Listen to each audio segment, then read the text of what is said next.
Muhterem Müslümanlar, hakiki fazilet, gerçek fedakarlık, Allah'a inanma ve ahirete inanma sayesinde ancak elde edilebilir. İnsan Allah'a ve ahirete inandığı nispette faziletli ve fedakar olabilir. Fedakarlıkta bulunduğu hususların bade hava gitmediğine inandığı nispette fedakarlık yapabilir.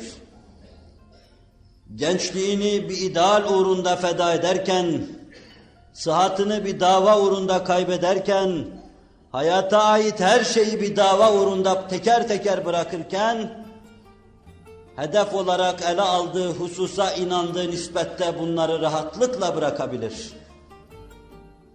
Bir mümin Allah'a ve ahirete inandığı nispette fedakarlık yapabilir. Rahatlıkla fedakarlık yapar çünkü Allah için verdiği şeyleri Allah'a satmış gibi karşısında onun cennet alacaktır. Kur'an'ın sarih ayetlerinin bu husustaki beyanlarına dayanarak ahiret uğrunda her şeyini feda eden bir insan, feda ettiği şeyleri öbür alemde baki surette alacağına, elde edeceğine inandığı için rahatlıkla onları terk edebilir, hükmünü verebiliriz. İnsan inandığı şeye bel bağladığı, gönül verdiği nispette seve seve ruhuna kadar her şeyi feda eder. Onun için vatanperverlik, milletseverlik gibi bütün faziletlerin temelinde esas itibariyle Allah'a ve ahirete iman yattığı nispette o iş devamlı olmuş, hasbi olmuş ve fazilet dairesi ve çerçevesi içinde cereyan etmiştir. Her türlü üstün hissin, her türlü meziyetin temelinde Allah'a iman ve ahirete iman yattığı gibi milletseverliğin, milliyetperverliğin, vatanseverliğin temelinde de fazilet hissi yatmaktadır. Allah'a gönül verildiği nispette, ölüp de dirildikten sonra orada iyi ve kötü her şeyin hesabını vermeye bel bağlanıldıktan sonra her şey fazilet çerçevesi içinde cereyan edecektir. Allah Resulü sallallahu aleyhi ve sellem gayret ve himmetini bu noktaya, tek nokta dediğimiz bu hususa teksif buyurmuş. Yetiştirmek istediği cemaatin himmetini bu noktada toplamış. Bu büyük dersi vermiş onlara, diğer dersleri tali saymış. Bir cemaat böylesine sağlam bir mana yapısına sahip olursa halletmeyeceği mesele yoktur. Milletinin refah ve saadeti için kafa ve karın sancısı çeken bir milletin halletmeyeceği mesele yoktur. Uhrevi durum bir tarafta duruyorken, dünyevi menfaatleri, dünyevi faydaları aşamamış, dünyanın faydaları karşısında dize gelmiş insanların da halledeceği hiçbir mesele yoktur.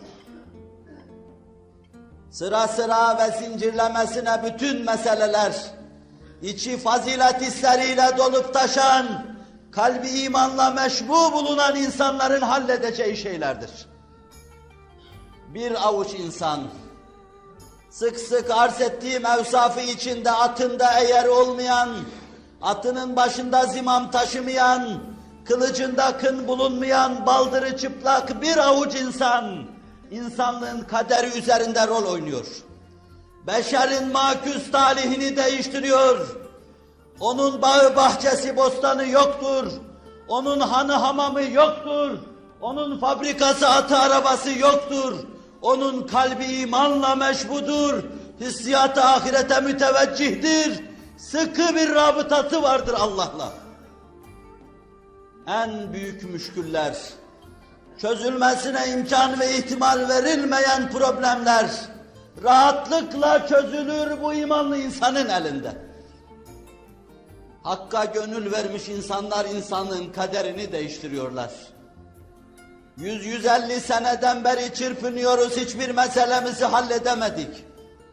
Hiçbir meselemizi halledemedik. Teknik dünyada, Avrupa'da müzelerini gördük. Almanlarla beraber işe başlamış görünüyoruz. İlk Alman uçaklarının Alman semalarında kelebek gibi biçimsiz şekilleriyle uçtuğu tarih, 1900 senesinden sonraki tarihlere rastlıyor. Müzede sırasıyla bunları gösteriyor, teşhir ediyorlardı, müşahede ettik. Teknik dünyaya zifaf evine beraber giriyor gibi Almanla beraber girdik. Ama onların şu dakikada ulaştığı, teknik alemin son mahsulü olarak beşere hediye ettikleri teknolojik semerat karşısında bir muhasebeye vardığımız zaman şu hükme varıyoruz. Almanya ile şu anda aramızda 60 senelik bir mesafe var. İşte dünün eğersiz atlı, zimamsız atlı mücahidiyle bugünün tankı içinde mücadele eden, tayyaresi içinde mücadele eden adam arasındaki fark budur. Sahabi her şeyi imanıyla hallediyordu. Kafa ve karın sancısı çektiği için, yurdunu yuvasını terk etmeye amade bulunduğu için, dünyada şahsı adına taşın üstüne koymuyordu. Düşünüyordu Allah'ı ve Resulullah'ı, vatanını.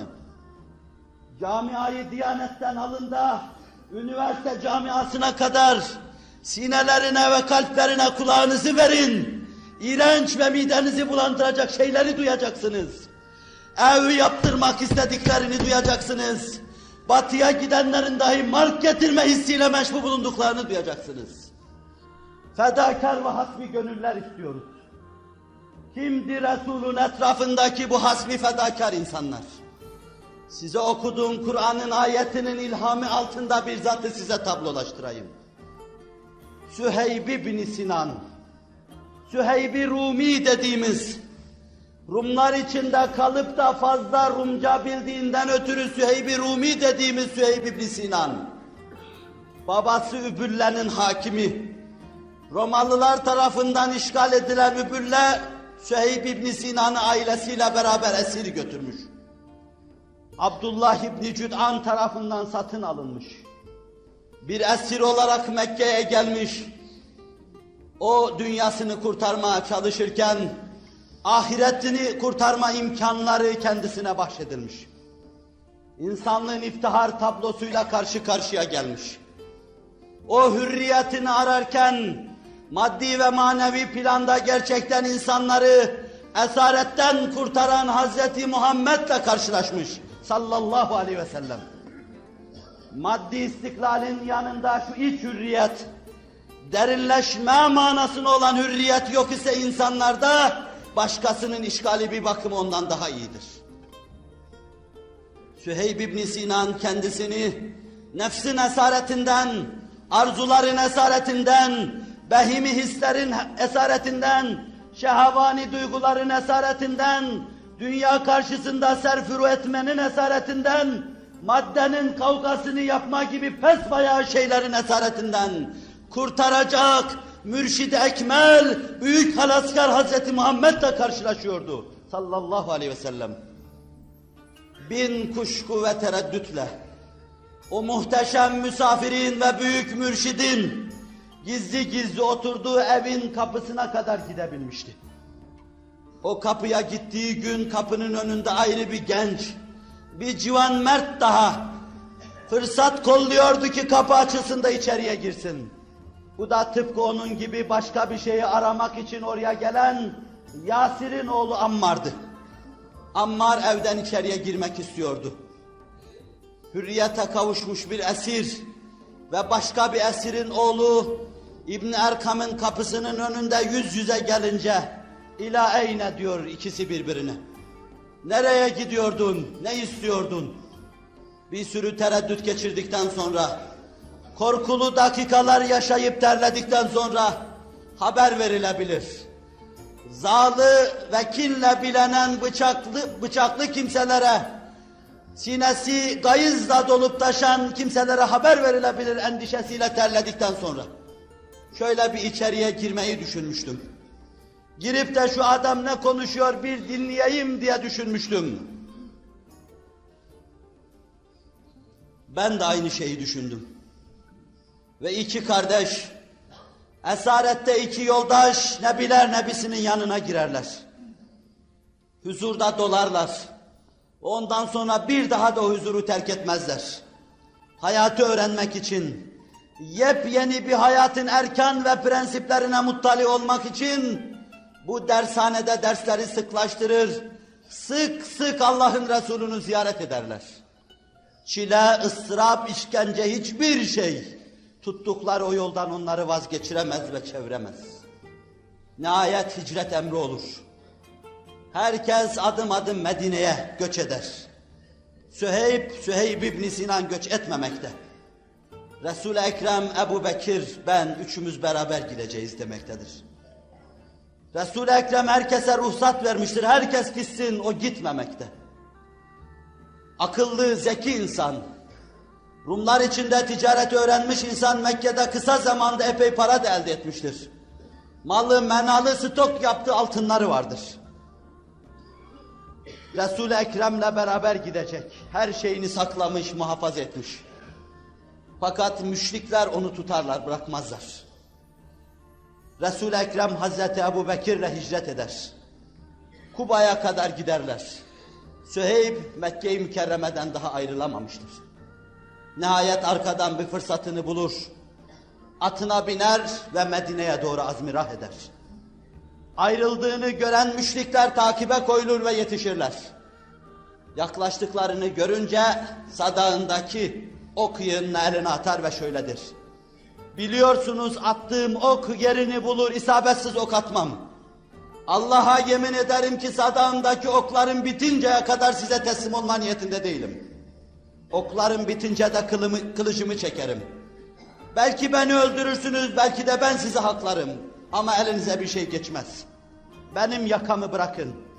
Ben Medine'ye gidiyorum, Resul-i Ekrem'e gidiyorum. Ama isterseniz servetim falan yerdedir. Altınlarımı filan yerde sakladım, gidin alın onları. Böyle bir ticarete yanaşır, Süheyb'in yakasını bırakırlar. Koşa koşa Kuba'ya gelir yetişir. Bir kere kendi kendine söz vermişti. Medine'ye ben Resul-i Ekrem'le beraber gideceğim demişti. Kuba'da Allah'ın Resulü'ne yetişince çok sevinir.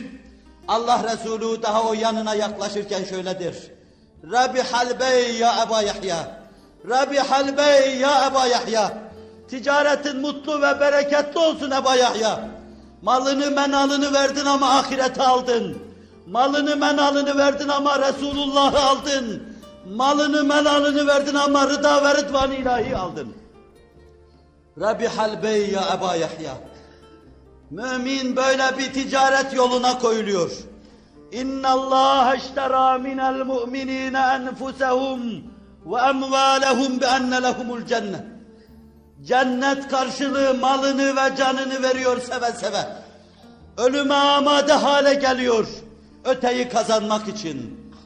Resulullah'ın hasbi cemaati tereddütsüz gözünü kırpmadan çoluk çocuğunu Mekke'de terk edecek, malının yerini müşriklere söyleyerek fazilet hissini izhar edecek, gidip de söylediği yerde altın ve gümüş hazinelerini bulunca doğru söylemiş diye onları dahi kıptaya ve hayrete sevk edecek Süheyb İbn Sinan. Merdiven merdiven dünyanın üzerine, beşeri kaprislerinin üzerine, şahsi hislerinin üzerine, şahsi refah ve saadeti adına her şeyi terk etmek suretiyle rahmetin pak damenine dudaklarını yapıştırıyor. Her şeyi bıraktım ama Allah'ım sen varsın ya havası içinde Allah'a vasıl oluyor. Süheyb öylesine mualla bir noktaya ulaşıyor ki manevi terakkide doruk noktasıdır. Sinesinden hançeri yiyen Hazreti Ömer acaba yerine kimi tavsiye edecek endişeli bakışları arasında nazarını kime çevireceği beklenirken Süheyb'e söyleyin benim yerime namaz kıldırsın diyecektir. Hazreti Ömer'in hastalığı esnasında, o yaralı arslanın hastalığı esnasında sahabe-i kiram cemaatine namaz kıldıran Süheyb İbn Sinan Süheyb-i Rumi'dir. Faziletin bu denli zirvesine ulaşmıştı. İçte derinleşmişti. Şekil insanı değildi. Gönül adamı, aşk adamı, heyecan adamı. Allah Celle Celaluhu bu milletin kaderini şöyle veya böyle omuzuna alan kimselere bu şuur, bu anlayış ve bu basireti ihsan eylesin. Şeklen Müslüman görünen bizleri, saçımızda, sakalımızda, tesbihimizle kendimizi layık gördüğümüz bu dairede Cenab-ı Hak işin kemaline erdirsin, taklitçilikten kurtarsın bizleri inşallah Teala. Müslümanlık bir gönül işidir. Şekil o gönül heyecanının ifadesi, formüle edilmiş şekli olduğu nispetle makbuldür. Yoksa öbür türlüsüne itikadi münafıklık veya ameli münafıklık denir. Ela inne ahsenel kelami ve ebla'n nizam. Kelamullahil melikil azizil allam. Kema kâlallahu tebâreke ve teâlâ fil kelam. Ve izâ kuri'el Kur'anu festemi'û leh ve ansitû leallekum turhamun.